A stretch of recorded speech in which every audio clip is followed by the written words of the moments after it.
Hello my friends, welcome to my channel, Lindy's Magpie Reads. If you're new here, I'm Lindy, I read a lot. I've got 4 books to tell you about that I've finished today. Before I get to those, some of you might wonder where I am. I've never filmed in this location before. It's not even my house. I'm at my friend's place. I'm cat sitting. She has 2 gorgeous tortoise shells, Sarah and Katie. But I've been coming over in the morning and in the evening just to hang out and spend some time, so I thought they can be my audience for this video. Now, as it happens, my sweetie is also cat sitting, but she is all the way out in Victoria. She's got a cat sitting gig there, and she is also looking for a house for us. Yes. We are going to be moving to Victoria, although not till the end of this year, but yeah, that's a big thing coming up for us, which has meant I've been awfully busy doing stuff to prepare for moving. I've lived in the same house for 37 years and I managed to accumulate a lot of stuff, so dealing with that. And I'm still doing creative things too. Like when my sister was here earlier this week, we did some sprinkle dyeing, which I hadn't tried before. I will show you a little bit about how that turned out.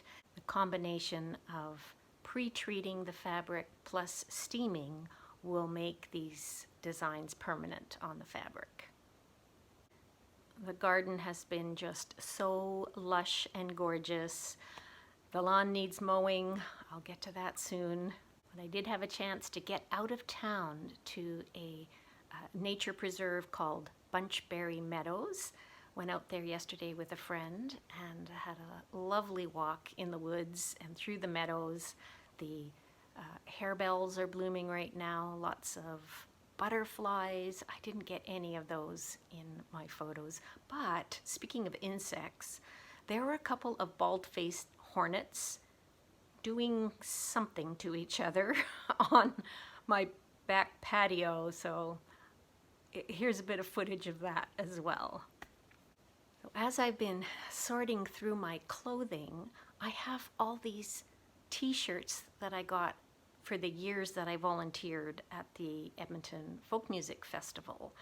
I don't even have all of them, but I still had 10 different t-shirts, and how many t-shirts does a person need, right? So I decided to turn them into a blanket. So that project is ongoing. I've been listening to booktube videos while I cut the t-shirts apart and iron some fusible interfacing on them so that I can cut some even squares so that I can join them together. We'll see how that goes. And I finished a knitting project this week with no thanks to my cat Frida. While I was out, she managed to knock the bag of knitting onto the floor. The ball rolled out, and of course that's irresistible to a cat. It took me 4 hours to untangle the yarn so that I could continue my knitting. But it's finished and it's currently being blocked. Before I get to the books that I've finished, I'm halfway through 2 buddy reads, including The Tin Flute by Gabrielle Roy, that I'm buddy reading with Marilyn Maya Mendoza. Loving it. This is a Canadian classic. And halfway through Reproduction by Ian Williams. And I'm buddy reading this with Jolene of Bookworm Adventure Girl. Now what I have finished, I'll start with The Knitter's Book of Wool by Clara Parks. I heard about this on the Long Thread podcast, so I will link that podcast issue below in the description box. If you've never thought very much about wool before, here's an interesting thing. It's right from the introduction. Imagine if all the wine in the world, red and white alike, were mixed together and sold as generic wine. think of how many centuries of craftsmanship and flavor would be lost, and how mediocre it would taste, compared with how it would taste if the grapes had been kept separate or selectively blended. Such an act would be almost unthinkable in the food world. But in the knitting world, just as much nuance is lost every day when flat, bouncy, long, short, matte, and lustrous fibers from ancient and modern sheep breeds alike are bundled together and sold as generic wool yarn. Yeah. The shawl that I was just mentioning, that I just finished, is made from blue-faced Leicester wool, or we shorten it down to BFL. Lots of great photos. There are patterns, information about different sheep breeds. I had a fun time reading this, and at the very end is some great advice. If you own anything made of wool, you don't have to be a knitter. The easiest way to lower the odds of moth damage is by regularly washing and airing your woolens. It's that simple. So, tip for looking after wool things. I also finished this poetry collection, Field, by Jos Charles. She's a trans writer from the US, and her style is really different. The words are spelled in a way that makes me think of Chaucer's English, where it's very phonetic, or maybe a little bit like modern texting, where you shorten words down and just make it how they sound. On the page, some of them have various shapes, some of them are in blocks. The poems are just numbered, and they're about both contemporary trans experience, but also about nature, trees and moths, and so on. I'll read you one as an example. It's there in the field, the way to enclose and disclose a tree. More than a surface, bent, these greens. I don't know what's up with the girls picking off its leaves. White-hot and broke-hearted, they are so general, in a present sort of clamor, room enough at least for clamor. They wade in the war, they bring the boys home. There's a puzzle aspect to these poems that I like because they're not easy, and yet they kind of tickle my brain thinking, oh, that phrase is interesting. They wade in the war, they wade in the water. I'm going to link a video below of Jos Charles reading one of her own poems. It's possibly my favorite one in this book, so I won't read the whole poem to you. It's poem number 57.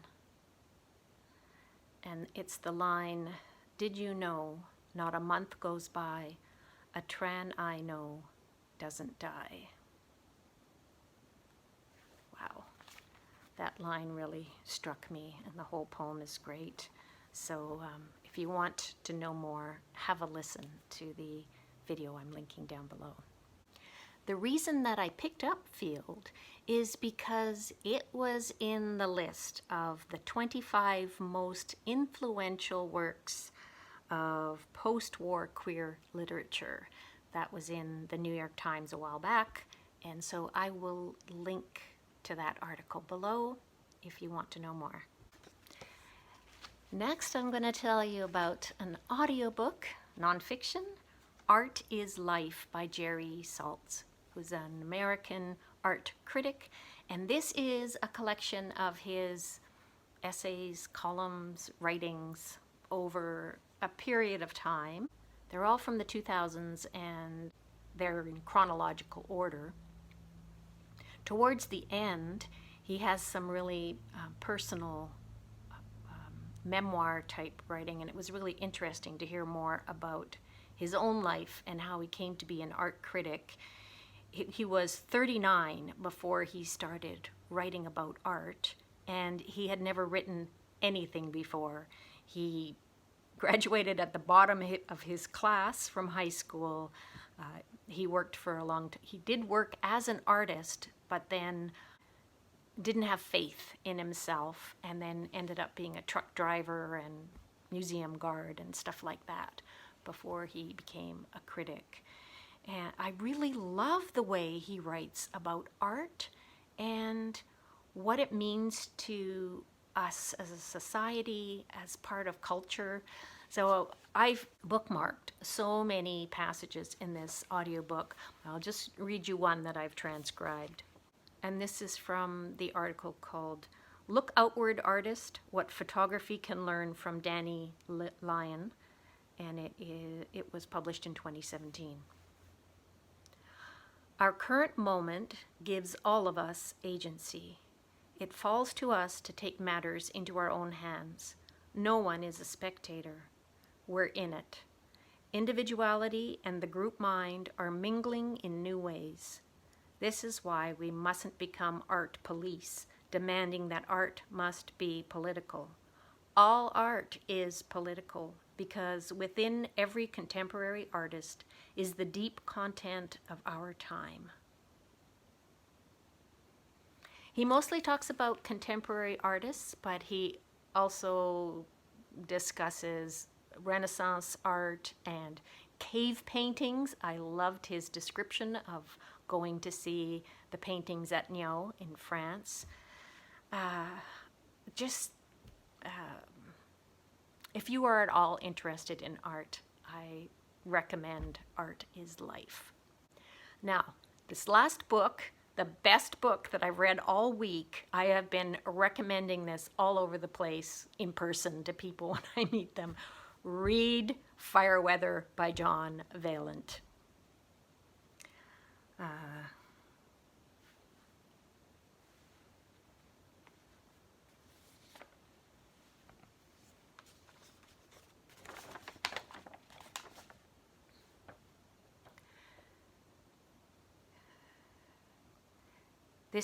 This book is about the Fort McMurray fire in 2016.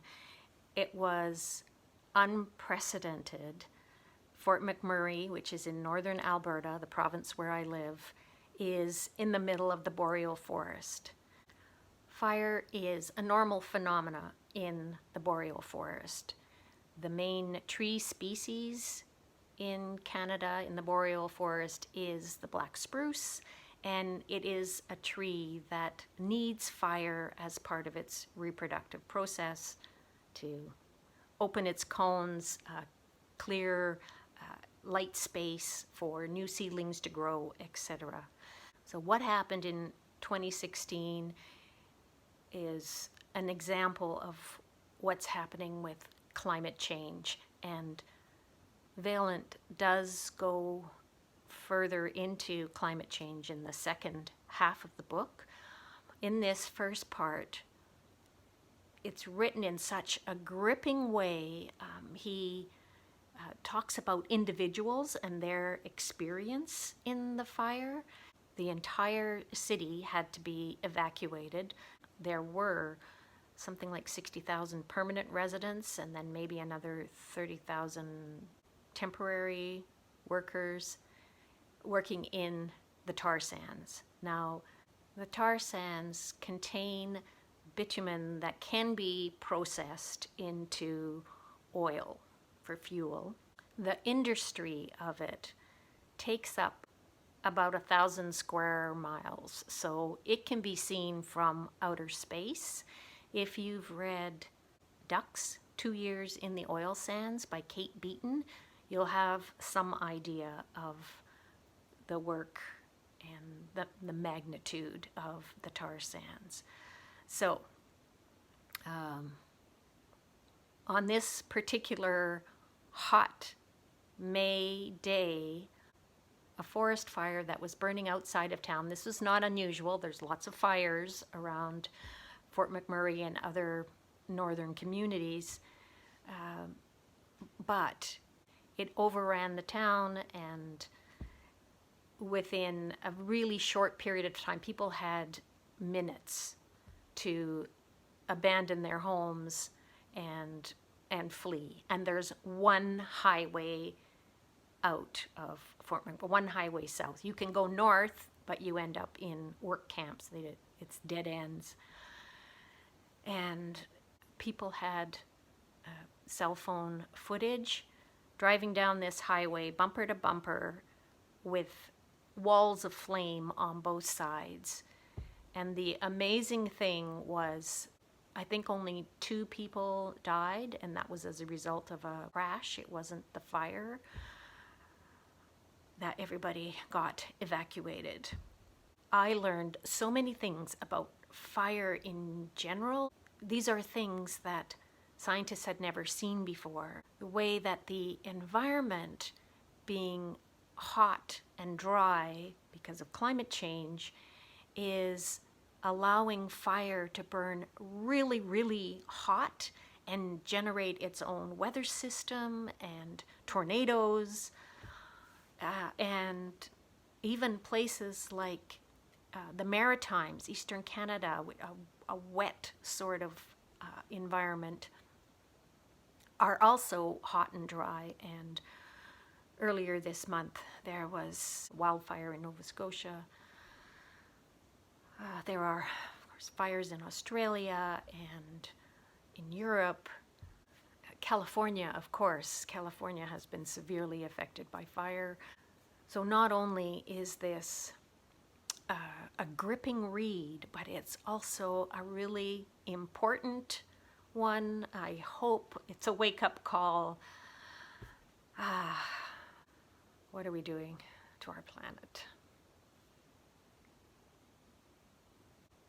John Vaillant recently talked about this book with Laura Lynch as part of the Vancouver Public Library and Vancouver Writers Fest Insight series. So if you want to watch that, I will link that video down below. So that is all I've got for you today. Thank you so very much for watching. I really appreciate hearing from you. So please say hello down in the comments. Does any of what I've said strike a chord with you?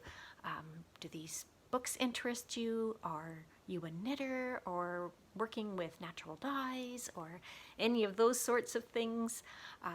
Tell me about the bald-faced hornets if you know what they're doing. I don't think they're mating.